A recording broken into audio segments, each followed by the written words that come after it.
मेहनत आपको वहां पहुंचा देती है जहां अच्छी किस्मत शायद आपको पहुंचा दे। निंदा से घबराकर अपने लक्ष्य को ना छोड़ें, क्योंकि लक्ष्य मिलते ही निंदा करने वालों की राय बदल जाती है। विद्यार्थी जीवन में जीवन की छोटी छोटी आदतें हमारे जीवन में बड़ा फर्क पैदा कर देती है।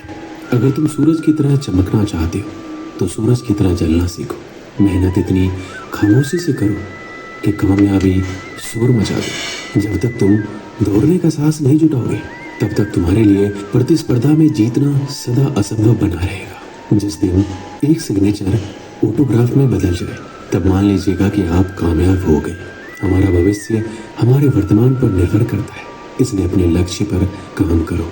आप में शुरू करने की हिम्मत है तो आप में सफल होने के लिए भी हिम्मत है। सच्चाई वह दिया है जिसे अगर पहाड़ की चोटी पर रख दो तो बेशक रोशनी कम करे पर दिखाई बहुत दूर से भी देता है। विद्यार्थी जीवन की कड़वी सच्चाई है कि आजकल परीक्षा के परिणाम में विद्यार्थी कितना भी नंबर ला दे तब भी उसका परिवार खुश नहीं होता। इसलिए नंबर के बदले सीखने पर ज्यादा ध्यान दे। एक परीक्षा कभी कठिन या आसान नहीं होती। जिस विद्यार्थी ने अच्छी मेहनत की हो उसके लिए परीक्षा आसान होती है, और जिसने परीक्षा के लिए कोई मेहनत नहीं की उसके लिए परीक्षा बहुत कठिन होती है। परीक्षा के समय सबको डर लगता है, पर फेल वही होते हैं जो पढ़ाई नहीं करते। सफल और असफल विद्यार्थी में केवल एक ही फर्क होता है। एक सफल विद्यार्थी शिक्षा के अलावा किसी और चीज पर ध्यान नहीं देता, जबकि असफल विद्यार्थी शिक्षा के अलावा सब पर ध्यान देता है। अगर आप अपने रूम में सबसे होशियार विद्यार्थी हैं तो आप गलत रूम में हैं या गलत स्कूल में हैं। एक विद्यार्थी को हमेशा यह ध्यान में रखना चाहिए कि विद्यार्थी जीवन आराम का नहीं पर मेहनत से विद्या प्राप्त करने का समय है। हारने वाला विद्यार्थी जीतने वाले विद्यार्थी पर ध्यान देता है, जबकि जीतने वाला विद्यार्थी सिर्फ जीतने पर ध्यान देता है। लोग आपके बारे में क्या सोचते हैं उससे ज्यादा महत्वपूर्ण ये है कि आप लोगों के बारे में क्या सोचते हैं, क्योंकि यही चीज आपका चरित्र निर्धारित करती है। एक सच्चा विद्यार्थी वही है जो खुद को साबित करने में नहीं लेकिन खुद को औरों से बेहतर करने में ध्यान देता है। अगर आपके सपने आपको नहीं डरा रहे, आपको नहीं सोने दे रहे, आपको खाने नहीं दे रहे तो आपके सपने सही में बड़े सपने हैं। पर ऐसा कुछ भी नहीं हो रहा है तो मान लीजिए वो बड़े सपने नहीं है। अपने अंदर सीखने का जुनून विकसित कीजिए। अगर आपने ये कर दिया तो आपको आगे बढ़ने से कोई नहीं रोक पाएगा। एक मूर्ख व्यक्ति को देने के लिए श्रेष्ठ प्रतिक्रिया मौन ही है। महत्वाकांक्षा के बिना बुद्धिमानी ऐसी ही है जैसे पर के बिना एक पक्षी। अगर आप वो नहीं कर रहे हैं जो आपको पसंद है, इसका मतलब ये है कि आप अपना समय बर्बाद कर रहे हो। अपने को परिस्थितियों का गुलाम कभी ना समझो। तुम स्वयं अपने भाग्य के विधाता बनो। एक दिन में नहीं होगा, लगे रहोगे तो एक दिन जरूर होगा। उठो, मुकाबला करो और जीतो। जीतने के लिए तुम्हें ना किसी की इजाजत की जरूरत है, ना किसी सिफारिश की। क्या आपने ऐसा कोई निर्णय लिया है जो वर्तमान में रिस्की है पर आने वाले समय में बेहतरीन साबित होगा? अगर आपका जवाब हाँ है तो बहुत अच्छी बात है, पर अगर ना आए तो जरूर सोचिए और लीजिए। परफेक्ट परिस्थिति का इंतजार मत कीजिए। आज से अपने लक्ष्य को पाने के लिए पूरी ताकत झोंक दीजिए। सफलता इंतजार से नहीं, काम करने से मिलेगी। मैं रास्ते बदलता नहीं हूँ, रास्ता बनाता हूँ। सबको दो अवसर मिलते हैं, कुछ समय की तकलीफ और लंबे समय का आराम, या कुछ समय का आराम या लंबे समय की तकलीफ। पता नहीं, अधिकांश लोग दूसरा अवसर ही चुनते हैं। बड़े निर्णय लेते हुए डरना गलत नहीं है, पर डर के कारण बड़े निर्णय ना लेना गलत है। सफलता के लिए जीनियस से कहीं ज्यादा जरूरी है कॉमन सेंस होना। कम शिकायतें, कम बहाने, कम टाल मटोल, अधिक सफलता पाने का यही मूल मंत्र है। कभी कभी आपकी सफलता की राह में सिर्फ एक व्यक्ति बाधक होता है, वह जिसे शीशे में आप हर दिन देखते हैं। उन सभी रास्तों को छोड़ दो जो मंजिल की तरफ नहीं आते, भले ही कितनी भी खूबसूरत हो। बोलकर पछताने से ना बोलना बेहतर है। ये महत्वपूर्ण नहीं है कि आप सफल हैं या नहीं, महत्वपूर्ण ये है कि आप उतने सफल हुए हैं या नहीं जितनी आपके भीतर क्षमता थी। विद्यार्थियों के अच्छे जीवन के लिए उनको मोटिवेट करना बहुत ही जरूरी है, क्योंकि मोटिवेशनल उस बीमारी का दवा है जो विद्यार्थियों को उनके लक्ष्य से भटकने नहीं देता। बहुत से विद्यार्थियों की जिंदगी में ऐसा पल भी आता है जिस समय उनको मोटिवेशनल की बहुत ही आवश्यकता होती है, क्योंकि जब किसी बच्चे की जिंदगी में दुख या परेशानी होती है उस समय वो अपने तय किए गए लक्ष्य से दूर होते चले जाते हैं, और यही वह कठिन समय होता है जिसमें उनको एक अच्छी प्रेरणा और मोटिवेशनल की जरूरत होती है। स्टूडेंट लाइफ जीवन के हर एक जिंदगी से बेहतर मानी जाती है, क्योंकि जिंदगी में विद्यार्थी बिल्कुल स्वतंत्र रूप से जीवन को जीते हैं और इस समय विद्यार्थियों की एबिलिटी कार्यों को करने के प्रति बहुत ही ज्यादा होती है। इसके साथ साथ इस जिंदगी में विद्यार्थी अपने आप को बहुत ही एक्टिव रखता है, जिससे वो किसी भी कठिन प्रश्न या लंबे उत्तर को आसानी पूर्वक समझ सकता है, क्योंकि यह उम्र बहुत ही चंचल माना जाता है। अब हम विद्यार्थियों के जीवन से जुड़े कुछ बातें बताएंगे, जिससे आपको पढ़ाई में मदद मिल सकती है और अपने लक्ष्य को आप प्राप्त कर सकते हैं। जब आप पढ़ाई करने बैठे तो अपने आसपास सभी ऐसी चीजों को हटा दें जो आपको ध्यान से भटका सकती है। पढ़ाई करते समय ऐसी जगह बैठे जहाँ किसी भी तरह का शोर शराबा नहीं हो। इसके साथ ही अगर आपके आसपास मोबाइल टीवी हो तो उस जगह पर ना बैठे। कोशिश करें कि पढ़ने के लिए आप टेबल चेयर पर ही बैठे।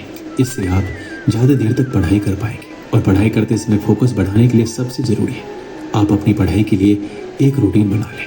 टाइम टेबल बनाकर पढ़ाई की जाए तो हर चीज़ अच्छे से याद रहती है। इस टाइम टेबल को रोजाना फॉलो करना जरूरी है। इससे पढ़ाई समय से करने की भी आदत आसानी से बन जाएगी। साथ ही आप अच्छे से अपने स्टडी प्लान का पालन कर पाएंगे। रोज रोज एक ही समय पर पढ़ाई शुरू करने की आदत हो जाएगी तो पढ़ाई पर कंसंट्रेट और फोकस करने में आसानी होगी। हर रोज अपने लिए एक लक्ष्य निर्धारित कीजिए। जब भी पढ़ाई करने बैठे तो अपने गोल को ध्यान रखें कि आपको आज कितना पढ़ना है। जैसे कि जब आप पढ़ाई करने बैठे तो तय कर लें कि आज आपको किन चैप्टर को पूरा करना है और इस गोल को पूरा करने के बाद ही आप अपनी जगह से उठेंगे। जब आप अपने तय किए गए स्टडी गोल्स को पूरा कर लेंगे तो आपको भी अच्छा लगेगा और रोजाना आप इसी तरह खुशी से पढ़ाई पर फोकस कर पाएंगे। और साथ ही साथ पढ़ाई के बीच में ब्रेक जरूर लें। कभी भी एक साथ पूरा सिलेबस ना पढ़े। लगातार पढ़ाई करते रहने से आप लंबे समय तक कुछ भी याद नहीं रख पाएंगे। ऐसा करने से बचें। अगर आप चाहते हैं कि आपका पढ़ाई में और अच्छा फोकस हो तो इस दौरान बीच बीच में छोटे ब्रेक्स लेने चाहिए। हालांकि इन ब्रेक्स में आपको टीवी या मोबाइल चलाने से दूर रहना चाहिए। कोशिश करें कि 30 से 45 मिनट की पढ़ाई करने के बाद आपको कम से कम 5 से 10 मिनट का ब्रेक जरूर लेना चाहिए। अक्सर आपने देखा होगा विद्यार्थी पूरा दिन घर में उछल कूद करता रहता है, ज़्यादा से ज़्यादा बाहर खेलता है, लेकिन जैसे ही उसको पढ़ने के लिए बैठाया जाता है उसे आलस या सुस्ती आने लगती है और वह पढ़ाई से कतराने लगता है। आपने सुना होगा जो समय के साथ चलता है वो पूरी दुनिया जीत सकता है। समय एक ऐसा चक्र है जो रंग को राजा और राजा को रंग बना सकता है। इसलिए समय के महत्व को समझिए और उसका उपयोग कीजिए। दुरुपयोग नहीं, ये फिर लौट कर नहीं आने वाला है। इसलिए इसके साथ चलिए, ना आगे ना पीछे, केवल साथ। और आप अपने प्रति अनुशासित रहें, क्योंकि एक विद्यार्थी की पहचान उसका अनुशासन ही होता है। जब आप अनुशासित रहेंगे तब आपको ये ज्ञात होगा कि कौन सा कार्य करना आवश्यक है और कौन सा नहीं। किसी विद्यार्थी के पास अनुशासन होना ही उसकी सबसे बड़ी सीख है। आपको सोचकर परेशानी हो रही होगी कि आखिर ये मैनेज कैसे होगा। जाहिर सी बात है, परेशानी तो होगी, क्योंकि इसे भी आपको ही मैनेज करना होगा। एक बात मैं आपको याद दिला दूं, जो काम शुरू में कष्टदायक होता है बाद में फलदायक भी होता है। इसलिए परेशानियों से घबराएं नहीं, आगे बढ़े और उस काम को समाप्त करें।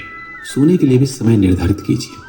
प्रत्येक विद्यार्थी को कम से कम 6 से 7 घंटे तक सोना चाहिए। इससे शरीर पहले की तुलना में ज्यादा सक्रिय रहता है, जिससे विद्यार्थी की स्मरण शक्ति में वृद्धि होती है, जो पढ़ाई दौरान ज्यादा फायदेमंद होता है। अक्सर विद्यार्थियों द्वारा पूछा जाता है कि पढ़ाई कैसे करें ताकि मन लगे। इंसान का मन बहुत चंचल होता है, एक पल में यहाँ तो दूसरे पल में वहां चला जाता है। इसलिए हमें पढ़ाई करते समय इस बात का ध्यान रखना चाहिए कि नेगेटिव थिंकिंग और ऐसी किसी भी तरह की बातें हमारे मस्तिष्क में ना आए जिससे हमारा मन डाइवर्ट हो। मन को काबू में करना बहुत बड़ा काम होता है, पर ये जो संभव कर लेता है अपनी सफलता से कभी नहीं चूकता है। इसलिए कोशिश करें मन को विभाजित करने वाली यादों से दूर रहें। ऐसा हर विद्यार्थी के साथ होता है। जब वो पढ़ने बैठते हैं तो उसके मन में कई प्रकार के विचार उनके सामने आने लगते हैं और वो धीरे धीरे उनमें खोने लगते हैं, जिससे उनका ध्यान पढ़ाई से हट जाता है। पढ़ते कुछ है, दिखाई कुछ और देता है। इसका मुख्य 2 वजह होता है। पहला, उस समय पढ़ने में रुचि नहीं है, और दूसरा, आप बहुत चिंतित हो। कोशिश करें तनाव से दूर रहने की। दोस्तों के साथ अपना ज्यादा टाइम स्पेंड करना एक बड़ी वजह है पढ़ाई में मन ना लगने की, क्योंकि दोस्तों के साथ समय का पता नहीं चल पाता, जिससे आपकी पढ़ाई का समय निकल जाता है, जो आपको बाद में चिंतन करने पर मजबूर कर देता है। सिर्फ सोच इतनी शक्तिशाली होती है जो सही और गलत में भेद कर सकती है, जो व्यक्ति को ऊपर उठा सकती है और नीचे गिरा सकती है। संसार की सबसे महंगी पुस्तक, सबसे बड़ा प्रेरक और मूल्यवान विचार आपके अंदर 1% का भी परिवर्तन नहीं ला सकते यदि आप बदलना ना चाहे तो। जो जानते नहीं इसलिए नहीं कर पाते वह अज्ञानी है। जो सब कुछ जानते हैं फिर भी अमल नहीं करते वो मूर्ख है। यदि हर सुबह नींद खुलते किसी लक्ष्य को लेकर आप उत्साहित नहीं है तो आप जी नहीं रहे, सिर्फ जिंदगी काट रहे हैं। दूसरों की मदद करते हुए यदि दिल में खुशी है तो वही सेवा है। बाकी सब दिखावा है। आपके जीवन में कुछ ऐसे नियम जरूर होने चाहिए जिनसे आप किसी भी कीमत पर समझौता नहीं करेंगे। किसी भी व्यक्ति को ज्यादा सुधारना चाहोगे तो आपका दुश्मन हो जाएगा। आप कभी भी नदी में कूदे बिना उसकी गहराई का अंदाजा नहीं लगा सकते। जब लोग छोड़ दे तब भी जीतने वाला व्यक्ति उसको छोड़े बिना उस पर लगा रहता है। यही जीतने वाले व्यक्ति और हारने वाले व्यक्ति में अंतर है। जीवन में सफल होना है तो खुद से काम करने से पहले एक प्रश्न पूछे, क्या ये सही कार्य है या सरल कार्य? सफलता के लिए कोई एलिवेटर नहीं है, आपको अपने आप ही सीढ़ियां चढ़नी होगी। 3 चीजों को बदलना बहुत जरूरी है। बहानों को अपने प्रयत्नों से, आलस को निश्चय से और समस्या को मौकों से। परिवर्तन और संघर्ष से सिर्फ एक कायर इंसान ही डरता है। सफल और हिम्मतवान व्यक्ति नहीं, अनुशासन ही सिद्धि और लक्ष्य को जोड़ने वाला पुल है। आपको सफलता चाहिए तो आपको उसकी कीमत के लिए भी तैयार रहना होगा। अगर आपको सफल होना है, वह आपके विद्यार्थी जीवन में हो या फिर आपके जीवन में, तो सिर्फ 2 शब्द जान लीजिए, वह है अभी जो करना है वो अभी करें। एक दिन की बात है, 2 मित्र सोहन और मोहन अपने गांव के मंदिर की सीढ़ियों पर बैठकर बातें कर रहे थे। इतने में एक तीसरा व्यक्ति जतिन उनके पास आया और उनकी बातों में शामिल हो गया। तीनों दिन भर दुनिया जहां की बातें करते रहे। कब दिन ढला, कब शाम हुई, बातों बातों में उन्हें पता ही नहीं चला। शाम को तीनों को भूख लग गई।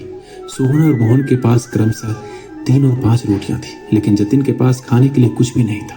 सोहन और मोहन ने तय किया कि वो अपने पास की रोटियों को आपस में बांटकर खा लेंगे। जतिन उनकी बात सुनकर प्रसन्न हो गया, लेकिन समस्या ये खड़ी हो गई, कुल 8 रोटियों को तीनों में बराबर कैसे बांटा जाए। सोहन इस समस्या का समाधान निकालते हुए बोला, हमारे पास कुल 8 रोटियां हैं, हम इन सभी रोटियों के 3-3 टुकड़े करते हैं। हमारे पास कुल 24 टुकड़े हो जाएंगे, उनमें से 8-8 टुकड़े हम तीनों खा लेंगे। मोहन और जतिन को यह बात जच गई और तीनों ने वैसा ही किया। रोटियां खाने के बाद वो तीनों उसी मंदिर की सीढ़ियों पर सो गए, क्योंकि रात काफी हो चुकी थी। रात में तीनों गहरी नींद में सोए और सीधे अगली सुबह उठे। सुबह जतिन ने सोहन और मोहन से विदा ली और बोला, मित्रों, कल तुम दोनों ने अपनी रोटियों में से तोड़कर मुझे जो टुकड़े दिए, उसकी वजह से मेरी भूख मिट पाई। इसके लिए मैं तुम दोनों का बहुत आभारी हूँ। यह आभार तो मैं कभी नहीं चुका पाऊंगा, लेकिन फिर भी उपहार स्वरूप मैं तुम दोनों को सोने की ये 8 गिन्नियां देना चाहता हूँ। यह कहकर उसने सोने की 8 गिन्नियां उन्हें दे दी और विदा लेकर चला गया। सोने की गिन्नियां पाकर सोहन और मोहन बहुत खुश हुए। उन्हें हाथ में लेकर सोहन मोहन से बोला, आओ मित्र, ये 8 गिन्नियां आधी आधी बांट ले। तुम 4 गिन्नी ले लो और मैं 4 गिन्नी ले लेता हूँ। लेकिन मोहन ने ऐसा करने से इनकार कर दिया। वो बोला, ऐसा कैसे? तुम्हारी 3 रोटियां थी और मेरी 5। मेरी रोटियां ज्यादा थी, इसलिए मुझे ज्यादा गिन्नियां मिलनी चाहिए। तुम 3 गिन्नी लो और मैं 5 लेता हूँ। इस बात पर दोनों में बहस छिड़ गई। बहस इतनी बढ़ी, मंदिर के पुजारी को बीच बचाव के लिए आना पड़ा। पूछने पर दोनों ने एक दिन पहले का किस्सा और सोने की गिन्नियों की बात पुजारी को बता दी। साथ ही उसने निवेदन किया कि वो कोई निर्णय ले, जो भी वो निर्णय करेंगे उन्हें स्वीकार होगा। यूं तो पुजारी जी को मोहन की बात ठीक लगी, लेकिन वो निर्णय में कोई गलती नहीं करना चाहते थे। इसलिए बोले, अभी तुम दोनों ये गिन्नियां मेरे पास छोड़ जाओ। आज मैं अच्छी तरह सोच विचार कर लेता हूँ। कल सुबह तुम आना, मैं तुम्हें अपना अंतिम निर्णय बता दूंगा। सोहन और मोहन सोने की गिन्नियां पुजारी जी के पास छोड़कर चले गए। देर रात पुजारी जी गिन्नियों के बंटवारे के बारे में सोचते रहे, लेकिन किसी उचित निष्कर्ष पर नहीं पहुंच सके। सोचते सोचते उन्हें नींद आ गई और वो सो गए। नींद में एक सपना आया। उसे सपने में भगवान दिखाई पड़े। सपने में उन्होंने भगवान से गिन्नियों के बंटवारे के बारे में पूछा तो भगवान बोले, सोहन को 1 गिन्नी मिलनी चाहिए और मोहन को 7। ये सुनकर पुजारी जी हैरान रह गए और पूछ बैठे, ऐसा क्यों प्रभु? तब भगवान जी बोले, देखो, सोहन के पास 3 रोटियां थी, जिसके उसने 3 टुकड़े किए। उन 3 टुकड़ों में से 8 टुकड़े उसने खुद खाए और 1 टुकड़ा जतिन को दिया। वहीं मोहन ने अपनी 5 रोटियों के 15 टुकड़े किए। उनमें से 7 टुकड़े जतिन को देकर खुद 8 टुकड़े खाए। चूंकि सोहन ने जतिन को 1 टुकड़ा दिया था और मोहन ने 8, इसलिए सोहन को 1 गिन्नी मिलनी चाहिए और मोहन को 7। पुजारी जी भगवान के इस निर्णय पर बहुत ही प्रसन्न हुए और उन्हें कोटि कोटि धन्यवाद देते हुए बोले, प्रभु, मैं ऐसे न्याय की बात कभी सोच भी नहीं सकता था। अगले दिन जब सोहन और मोहन मंदिर आकर पुजारी से मिले तो पुजारी जी ने उन्हें अपने सपने के बारे में बताते हुए अंतिम निर्णय सुना दिया और सोने की गिन्नियां बांट दी। इस कहानी से हमें क्या सीख मिलती है? जीवन में हम जब भी कोई त्याग करते हैं या काम करते हैं तो अपेक्षा करते हैं कि भगवान इसके बदले हमें बहुत बड़ा फल देंगे, लेकिन जब ऐसा नहीं हो पाता तो हम भगवान से शिकायत करने लग जाते हैं। हमें लगता है कि इतना कुछ त्याग करने के बाद भी हमें जो प्राप्त हुआ बहुत ही कम है। भगवान ने हमारे साथ अन्याय किया है, लेकिन वास्तव में भगवान का न्याय हमारी सोच से परे है। वह महज हमारे त्याग को नहीं बल्कि समस्त जीवन का आकलन कर निर्णय लेता है। इसलिए जो भी हमें मिला है उसमें संतुष्ट रहना चाहिए और भगवान से शिकायतें नहीं करनी चाहिए, क्योंकि भगवान का निर्णय सदा न्याय संगत होता है और हमें जीवन में जो भी मिल रहा होता है वो बिल्कुल सही